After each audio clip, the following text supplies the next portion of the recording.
Oke, baik. Jadi teman-teman sekalian, pada saat kita sudah selesai melakukan formulasi sebuah tablet ya, atau membuat bentuk sediaan tablet, maka tentunya kita harus melakukan suatu pengujian atau evaluasi begitu ya, terkait dengan mutu tablet yang dihasilkan. Apakah tablet yang kita hasilkan tersebut itu sudah memenuhi kriteria atau spesifikasi tablet yang baik atau belum? Kenapa kita harus melakukan seperti itu? Artinya rancangan formula itu kan namanya di bagian awal kita seperti melakukan trial and error gitu ya. Jadi bisa saja tabletnya dari rancangan formula awal itu setelah kita buat atau kita proses menjadi sebuah tablet yang langsung memenuhi kriteria yang ideal atau sesuai spek yang kita harapkan. Tetapi tidak jarang pula begitu ya, tablet yang sudah kita formulasikan tersebut itu hasilnya belum memenuhi persyaratan-persyaratan yang kita harapkan gitu. Nah, untuk tahu ya atau memastikan bahwa tablet kita itu memiliki mutu yang sudah baik atau belum ya tentunya dengan cara melakukan berbagai macam evaluasi atau pengujian mutu tablet gitu. Oke. Nah, evaluasi tablet sendiri teman-teman itu terdiri dari dua bagian atau dua pengujian, yaitu yang sering disebut dengan evaluasi mutu fisik dan evaluasi mutu kimia gitu.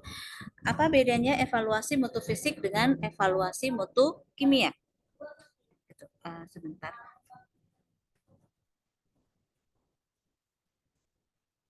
Evaluasi mutu fisik adalah evaluasi yang berkaitan dengan mutu-mutu fisiko dari sediaan tablet kita tadi.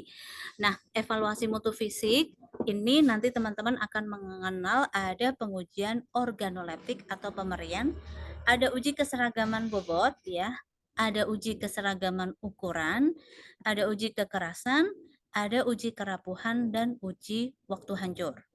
Sedangkan pengujian mutu kimia nanti berupa pengujian atau penetapan kadar tablet, keseragaman kandungan dan disolusi gitu. Nah, pada bagian awal ini kita baru akan membicarakan mengenai evaluasi mutu fisik dari sediaan tablet. Jadi untuk tablet itu nanti dikatakan memiliki mutu fisik yang baik itu apabila dalam keadaan atau kondisi yang seperti apa gitu. Jadi akan coba kita bahas satu persatu ya. Oke, yang pertama pengujian organoleptik atau pemerian ya. Jadi di sini teman-teman tablet yang kita hasilkan tentu saja haruslah suatu tablet yang memiliki organoleptik atau pemerian yang baik. Jadi kalau teman-teman saksikan ya di layar saat ini, di sini contoh ada gambaran sediaan tablet begitu ya dalam berbagai macam variasi begitu. Jadi contohnya misalnya di sini ada bentuk tablet tetapi berwarna putih, kemudian ada yang berwarna apa ini ya?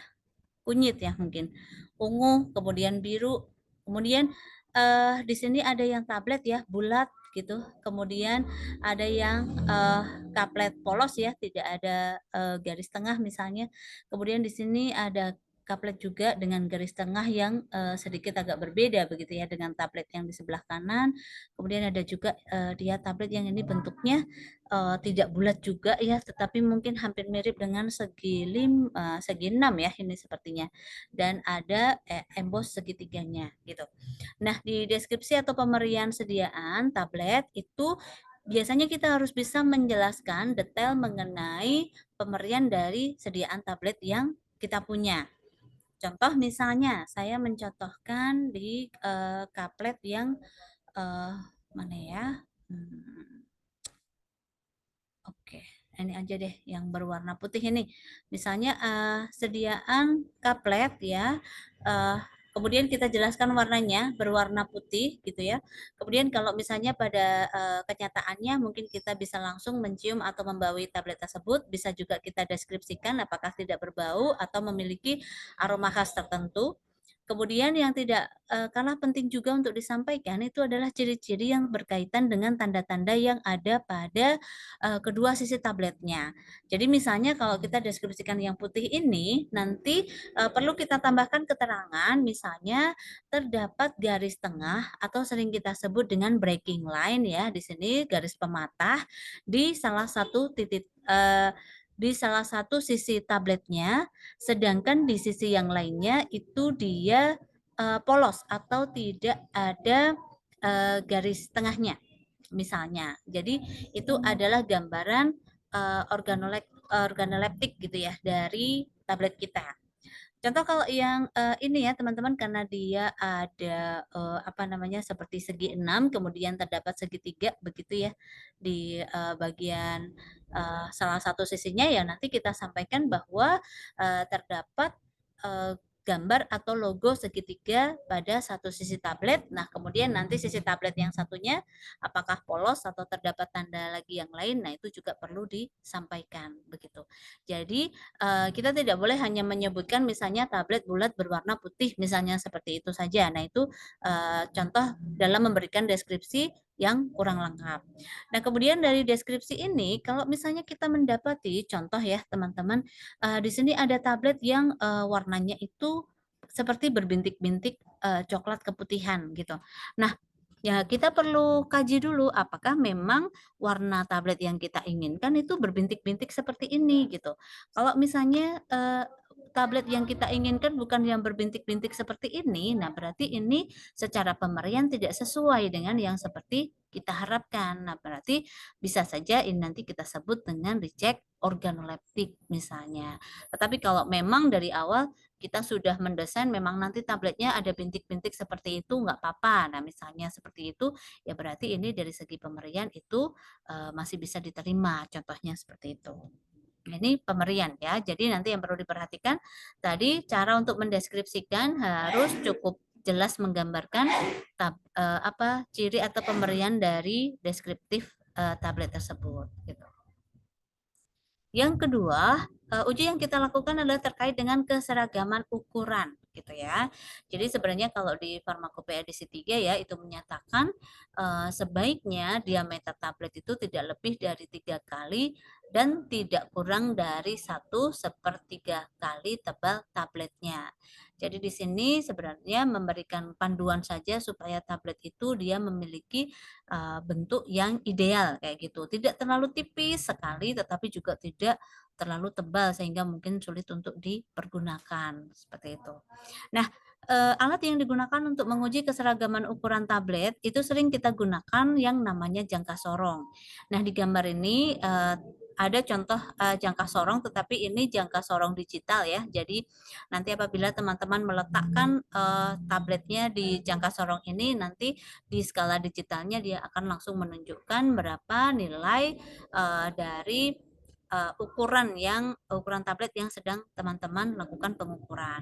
Tetapi nanti di lab teman-teman ya mungkin harus menggunakan jangka sorong yang manual atau yang biasa sehingga salah satu kompetensi yang harus teman-teman punyai terkait dengan pengujian keseragaman ukuran ini adalah bagaimana teman-teman nanti bisa membaca atau menentukan ukuran dari tablet yang sedang diuji itu dengan tepat gitu. Nah, ukuran yang diuji itu ukuran apa? Nah, kalau sediaan tablet kita berbentuk bulat, maka yang biasa kita ukur itu adalah diameter dan ketebalan tabletnya. Tetapi kalau sediaan kita nanti berbentuk kaplet, maka nanti yang kita ukur itu ada panjang, lebar, serta ketebalannya.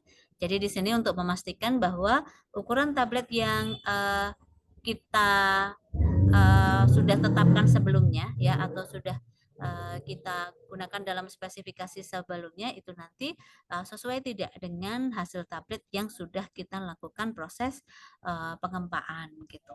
Jadi ini besok di bagian praktek akan lebih jelas begitu ya bagaimana cara kita mengukur diameter, panjang, lebar maupun ketebalan dari sediaan atau sampel tablet kita. Gitu. Selanjutnya, uji yang kita lakukan adalah uji keseragaman bobot. Jadi, di sini lebih kepada untuk mengetahui bagaimana sih variabilitas dari bobot tablet yang sudah kita lakukan proses pengempaan. Kenapa keseragaman bobot ini penting untuk dilakukan pengujian? Karena salah satu nanti yang berhubungan dengan kadar zat aktif obat itu adalah terkait dengan bobot tabletnya gitu. Kenapa seperti itu? Saya berikan bayangan ya teman-teman gitu. Jadi Kalau kita kembalikan dalam formula tablet ya, misalnya ada sebuah tablet paracetamol yang dia mengatakan, di kemasannya atau di etiketnya bahwa paracetamol tablet tersebut mengandung paracetamol sebanyak 500 miligram, gitu. Nah, ternyata dalam formula tabletnya, karena selain zat aktif obat itu kan ada bahan tambahan yang lain, contohnya misalnya ditambah dengan bahan tambahan yang lain itu bobot teoritis satu tablet paracetamol tadi 600 miligram. Artinya berarti dari 600, mohon maaf ya sebelumnya teman-teman kalau agak berisik ya. Oke, dari 600 miligram bobot teori tablet tadi, maka bisa kita pecah menjadi dua ya. 500 miligramnya adalah si paracetamol dan 100 miligramnya adalah bahan tambahan dalam pembuatan tablet atau sering kita sebut tadi dengan excipient gitu. Nah, bagaimana kalau ternyata pada saat kita cetak ya, tablet kita itu bobotnya bukan 600 gitu, tetapi bobotnya hanya 500 miligram. Nah, maka bisa dibayangkan, oh, kalau bobot tabletnya hanya 500 miligram, padahal seharusnya kalau berdasarkan formula itu dia punya bobot 600 miligram, nah berarti secara linear bisa kita bayangkan kandungan paracetamol di dalam satu tablet tersebut pun seharusnya bukan 500 miligram gitu. Nah, kalau kandungan zat aktifnya tidak 500 miligram di dalam satu tablet tersebut, ya berarti bisa dibilang tidak memenuhi kadar sesuai dengan etiket yang dicantumkan begitu. Nah, efeknya nanti lanjutannya apa? Oh, berarti nanti kemungkinan obatnya tidak bisa memberikan khasiat atau efek seperti yang diharapkan gitu. Jadi kalau ternyata dosisnya kerendahan ya mungkin efeknya tidak maksimal.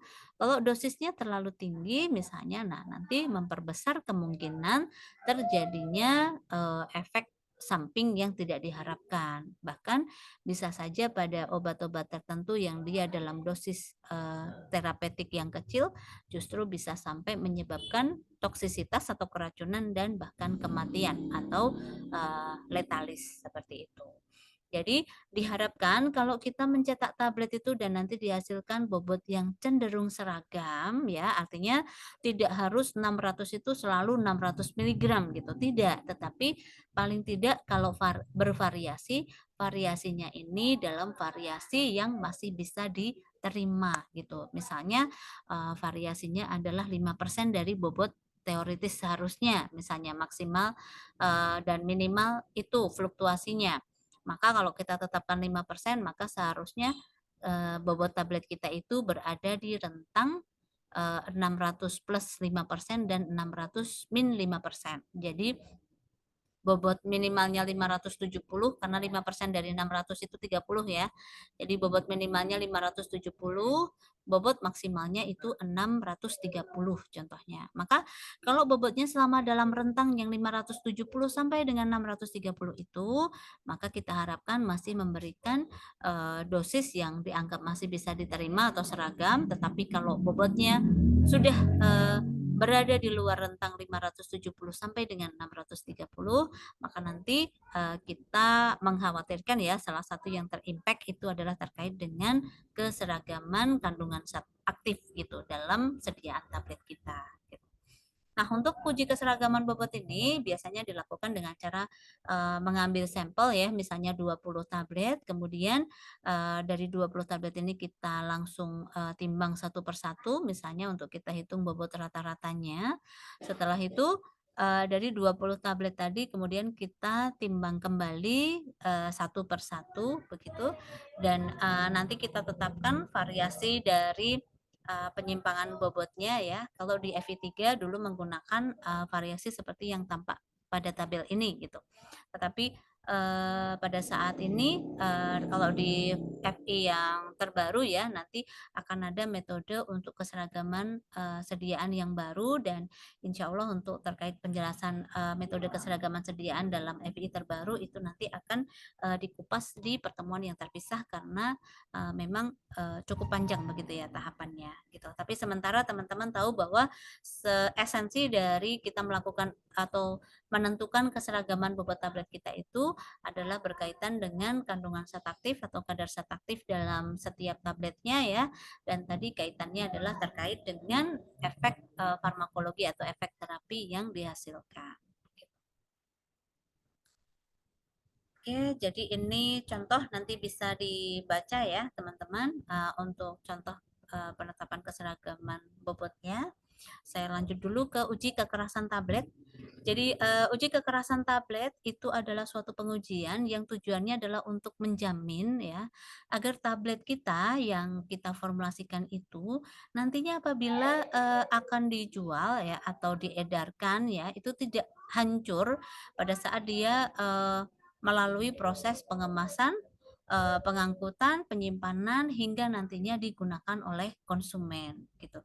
Jadi kita harapkan tablet kita itu tetap utuh begitu ya pada saat pertama kali kita produksi sampai dengan kita kemas sampai dengan diangkut, disimpan dan nanti akan dikonsumsi oleh pasien gitu.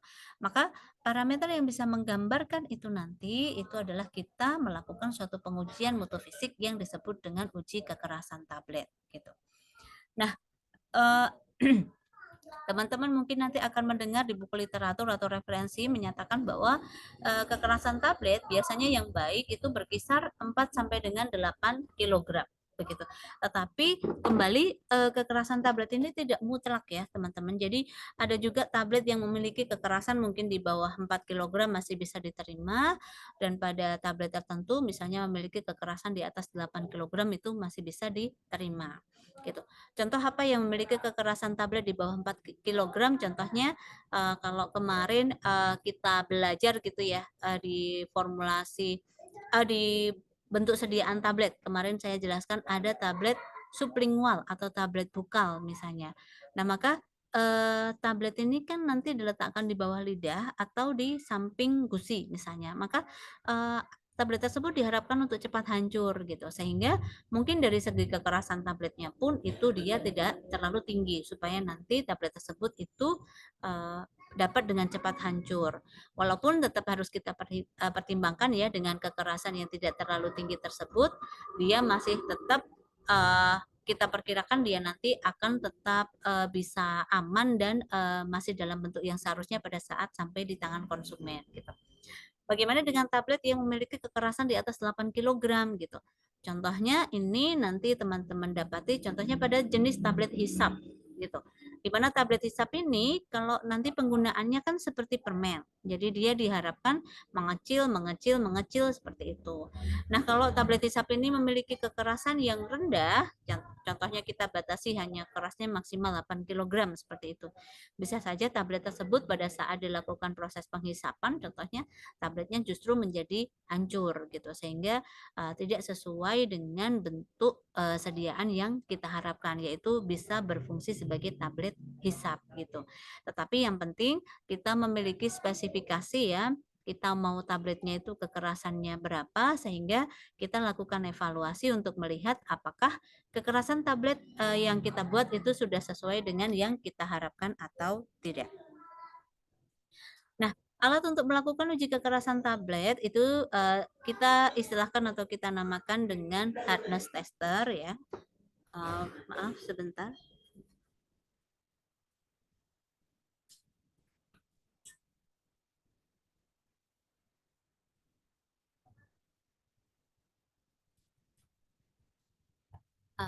Ini contoh gambaran hardness tester ya teman-teman.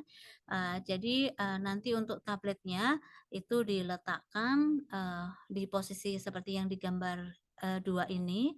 Kemudian nanti kita itu akan memutar tuas atau memencet tombol start sehingga besi penekan ini nantinya akan berjalan begitu mendekati si tablet. Pada saat dia sudah menyentuh permukaan tablet yang ini, nanti akan diteruskan begitu ya. Dia akan tetap memberikan tekanan begitu selanjutnya sampai dengan tablet tersebut hancur gitu. Jadi nanti pada saat tekanan yang diberikan dan bisa menyebabkan tablet tersebut hancur, disitulah nilai kekerasan dari tabletnya yang biasanya akan ditunjukkan di display hardness testernya seperti itu. Jadi dari pengujian ini nanti kita akan mempunyai informasi berapa kekerasan tablet yang kita uji. Nah, ini yang perlu diperhatikan adalah peletakan sampelnya, teman-teman. Kalau dia bentuknya bulat seperti ini letaknya, sedangkan kalau sampel yang kita uji berupa tablet, maka peletakannya jangan sampai salah ya. Dia melintang atau memanjang begitu. Nah, ini untuk tuas penekannya. Jadi tidak boleh misalnya dia letaknya panjang begini, nah itu tidak boleh ya. Jadi dia banyak sisi yang menempel pada dinding mesin ujinya. Nah, ini peletakan yang tidak tepat. Jadi kalau bentuknya kaplet, letaknya harus seperti yang di gambar yang ketiga ini. Itu uji kekerasan. Kemudian ada uji waktu hancur. Jadi uji waktu hancur itu adalah sebuah pengujian yang digunakan untuk menetapkan kesesuaian batas waktu hancur yang tertera dalam masing-masing monografi tablet gitu. Jadi di sini menggambarkan proses hancurnya tablet pada saat tablet ini berada di lambung terutama atau di usus sesuai dengan hancurnya tablet yang kita harapkan. Nah, secara umum ini kalau mesinnya itu kita sebut dengan disintegration tester ya, teman-teman. Terdiri dari di sini di bagian luar ini disebut dengan water bath. Jadi nanti di sini harusnya diisi dengan air begitu ya, untuk airnya dipanaskan sehingga nanti di beker gelas ini juga akan diberikan cairan atau media uji waktu hancur, biasanya Aquades gitu. Dan suhunya nanti karena water bathnya ini kan dipanaskan, suhunya nanti air yang ada di water bath di beker gelas itu bisa mencapai 37 plus minus 2 derajat. Suhu tersebut menggambarkan suhu kondisi normal ya tubuh manusia begitu, di suhu kisaran 37 derajat. Nah, kemudian di sini ada keranjang untuk melakukan uji waktu hancur. Jadi di keranjang ini nanti terdapat 6 lubang ya. Nanti terdiri ada pipa agak memanjang di sini. Setiap lubang nanti diisi dengan satu tablet. Dan setiap keranjang ini terdiri dari 6 lubang sehingga total untuk melakukan pengujian waktu hancur itu adalah terdapat 6 tablet gitu. Nah, kemudian nanti setelah dinyalakan alatnya, keranjangnya ini akan naik turun dengan ketinggian tertentu dan dengan kecepatan tertentu. Kemudian nanti akan kita tentukan berapa lama waktu yang dibutuhkan untuk tablet tersebut seluruhnya hancur. Parameternya adalah kita dengan melihat tablet di antara keenam tablet tersebut yang paling terakhir hancur. Waktunya membutuhkan waktu berapa menit. Nah, secara persyaratan umum, waktu hancur dari tablet tidak bersalut itu diharapkan kurang dari 15 menit. Dan untuk tablet yang bersalut, baik salut selaput maupun salut gula, itu diharapkan kurang dari 60 menit. Gitu. Ini untuk uji waktu hancur. Gitu. Kemudian selanjutnya uji kerapuhan atau friability, teman-teman. Diuji kerapuhan atau friability ini untuk menggambarkan kekuatan dari tepian tablet dalam menahan gesekan atau goncangan yang bisa saja menyebabkan tabletnya itu menjadi geripis atau hancur. Nah, alat yang kita gunakan untuk uji ini disebut dengan friabilator tester. Jadi untuk melakukan pengujiannya, yang pertama kita menentukan dulu jumlah tablet yang perlu kita uji, yaitu ketentuannya berdasarkan pada USP ya ini. Jika bobot per tablet kita 650 mg atau lebih, maka jumlah tablet yang akan dilakukan uji kerapuhan itu sebanyak 10 tablet. Tetapi kalau bobot tablet kita kurang dari 650 mg, maka tablet yang perlu kita uji adalah sejumlah tablet yang kita timbang dan dia nanti bobotnya itu mendekati 6,5 gram. Jadi beberapa tablet ini harus kita kumpulkan dan kemudian kita timbang, bobot dari keseluruhan tablet tadi mendekati 6,5 gram. Nah, setelah sampel kita ambil, maka sampel tersebut kita bebas debukan ya, di vakum atau diayak begitu untuk menghilangkan debu-debu atau serbuk yang menempel. Selanjutnya, kita lakukan penimbangan. Nah, hasil penimbangan sebelum dilakukan pengujian ini nanti kita sebut dengan bobot awal atau bobot sebelum pengujian. Jadi bobotnya kita catat. Nah, selanjutnya tablet ini kita masukkan ke dalam alat variabilator tester dan alatnya kita setting atau kita operasikan dengan settingan waktu kita set 4 menit dan kecepatan putaran alat variabilatornya kita set 25 rpm. Sehingga kalau kita total dalam 4 menit pengujian itu alatnya berputar sebanyak 100 putaran. Setelah berputar sebanyak 100 putaran, tablet kemudian kita keluarkan kembali dan kemudian kita bebas debukan kembali ya. Setelah itu kita timbang hasil bobot setelah pengujian atau kita sebut dengan bobot setelah uji gitu. Nah, setelah dilakukan proses ini nanti akan kita hitung prosentase nilai kerapuhannya ya dengan persen perhitungan variabilitasnya dengan rumus bobot awal pengujian dikurangi dengan bobot akhirnya, kemudian dibagi dengan bobot awal tablet sebelum pengujian, setelah itu dikalikan dengan 100%. Persentase variabilitas yang dianggap bagus untuk sediaan tablet itu apabila memiliki persen variabilitas kurang dari 1%. Gitu. Jadi ini contoh alat variabilator tester ya. Jadi tadi tablet yang sudah kita persiapkan, kita bebas debukan dan kita timbang. Nanti akan kita masukkan di chamber variabilator ini. Alat kita set tadi 4 menit waktunya 25 rpm. Maka ini akan berputar tabletnya. Jadi totalnya nanti sebanyak 100 putaran. Nanti setelah 100 putaran dia akan berhenti sesuai dengan settingan kita. Setelah itu tablet kita keluarkan kembali, kita bebas debukan dan kita timbang sebagai bobot akhirnya. Baru setelah itu kita hitung prosentase variabilitasnya sesuai dengan rumus ini tadi. Tadi saya tekankan kembali, persen variabilitas dari tablet yang dianggap baik adalah apabila nilai prosentase variabilitasnya dia kurang dari 1%. Seperti itu. Oke, jadi nanti ada contoh perhitungan variabilitas tablet ya teman-teman, nanti dapat dicoba untuk dilakukan perhitungan untuk memastikan apakah berapa nilai prosentase variabilitas dari contoh soal ini dan Anda dapat menyimpulkan apakah variabilitasnya dianggap memenuhi persyaratan atau belum memenuhi persyaratan. Itu untuk uji mutu fisik sampai dengan pada uji variabilitas ini teman-teman, untuk penjelasan materinya karena waktu Zoom-nya sudah mau selesai, saya kira saya cukupkan demikian dulu ya teman-teman. Sebentar.